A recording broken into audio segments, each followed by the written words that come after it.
We have the pleasure to have with us KRISTINE FABBE. She is a political scientist at the European University Institute in Florence. And I will ask her about public opinion and asylum. What can you tell us about?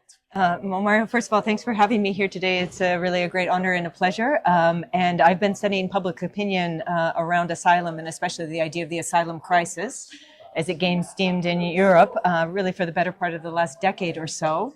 And I think we saw kind of a staggered trend in public opinion over time in Europe, which is pretty remarkable and has remained relatively stable. So at the outset of the crisis, you actually saw a great deal of solidarity with people who were arriving. You really saw a humanitarian impulse set in, especially in some of these frontline states. And that's documented in the academic literature quite well.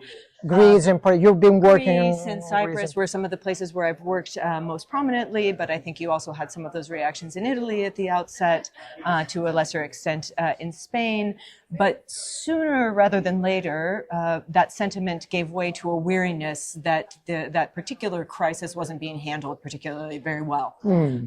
And you start to see public opinion become both increasingly polarized about counter-crisis measures, but also a general weariness set in about asylum overall. So let me just clarify this point, because it seems that you're suggesting that the administrative management matters a lot. And this is what the academic literature says. And so if you look at studies that have come out of places as diverse as frontline states, but also even in Northern Europe, so in Germany and in the Netherlands, you see what the public wants is really orderly and controlled responses for asylum. That's the demand, that is the desire. Now, what that actually means is where you see the polarization. So what constitutes a good orderly response and what constitutes a bad orderly response, or what constitutes a just and fair orderly response, and what is kind of too restrictive. Those are the things that are now up for debate. So one factor is administrative management or mismanagement, but of course there are other factors that might have an impact, right? Certainly. And I think one of the things that I've looked at in my own work was the intensity of exposure to the crisis. So does it matter if you were on the front lines, if you were living in a municipality that received a lot of asylum seekers, or perhaps you were somewhere else that didn't receive a lot of asylum seekers. And actually what my work shows is that at least in many frontline states, that distinction doesn't matter very much. So it does matter for the initial solidarity response, but people have very strong views about asylum, whether or not they were directly affected by an asylum crisis, or whether they were 200 kilometers away in a different municipality. Asylum seems to be one of these lightning rod issues in which everyone has an opinion, even those who have not been exposed to the asylum system or even watched the asylum system in proximity in their own region or area. What is the main let's say, public opinion divide? I mean, are there different orientations depending on the nature of the impact that migrants, asylum seekers have on the daily life of people, their access to public services, etc.? That's a really great question. So some of the things that I see in my work is that you see really a values-based ideological divide, which maps fairly neatly onto the left-right spectrum, but not exactly. So how people report on the left-right spectrum. And the divide you really see is people who are prioritizing issues of national security, traditionalism, the preservation of values on the one side. So it's an ideological... This is kind of an ideological grouping, and the way they talk about asylum is, it's not that they're necessarily against it, but they see national security as first and foremost. They want closed facilities where they know national security will be preserved while people's asylum processes are ongoing. On the flip hand, you also have a really strong constituency that believes very firmly in dignity and fundamental rights. They're very much opposed to restrictions on asylum seeker mobility, even during the asylum seeker registration and administration and application process. They're much more critical about the nature of the facilities, whether they have free entry or whether access is closed and controlled. They have strong ideas about administrative detention, as you would imagine. And so this ideological divide between dignity on one hand and security on the other, I think policymakers have been really walking a tightrope when they think about border procedures and asylum, to try to find a middle ground to satisfy both of those constituencies, because it's not the case that one is necessarily always stronger than the other. You've got two sizable communities in a lot of frontline states. But my sense is also that, ordinary workers might not be very exposed to ideology, not always. No.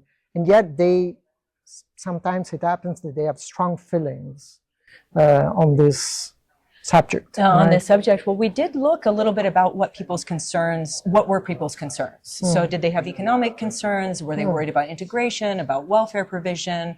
Were they worried about NIMBY, what we call NIMBY concerns? So we're fine with this, but just not in my backyard type ideas. Or maybe they're worried about sociotropic concerns, about cultural unity and solidarity and cultural resilience in their own home societies. What we found is that a lot of these economic concerns do matter to people. And when the economic concerns matter, we start to see this distinction between regular and irregular, legal and illegal, start to come into the rhetoric much more strongly. Okay. And that's where you start to see people latching on to the idea of legality as very central in some of the arguments that they're making. We also see a lot of divisions in terms of where people are positioned in the economic superstructure and the countries in which they reside. That matters for their views on migration. Right. So if you are running a tourism operation in a frontline state that has all of a sudden been, had a lot of arrivals, you might have really strong views about getting the situation under control so you can get back to business as usual.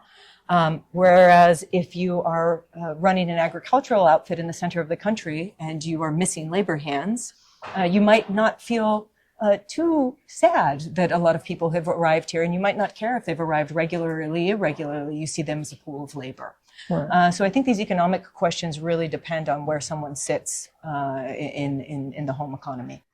My last question would concern the comparison with the United States. I mean, the impression that I got from the very outside is the issue of replacement, for instance, for Americans is strongly felt in a way. The idea that white people are disappearing or going to disappear and being replaced by other ethnicities. Do you find this element as relevant in the European setting or not? I mean, I think that is an issue in the United States, but on my last visit there, that wasn't that long ago, I do have to say that what I saw was actually a lot of backlash against restrictive immigration policies, at least the way they were being carried out in the United States. And that was primarily because of economic concerns. So people have understood that getting rid of migrant labor, the United States is a nation of migrants. Everybody is first, second generation, something or other.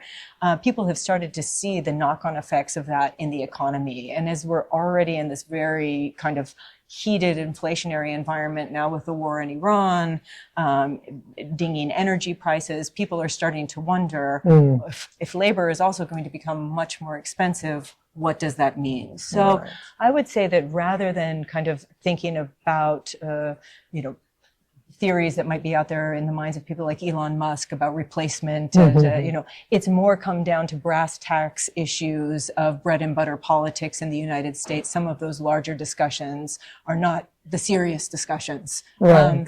As for Europe, I think the demographic crisis here is pretty stark.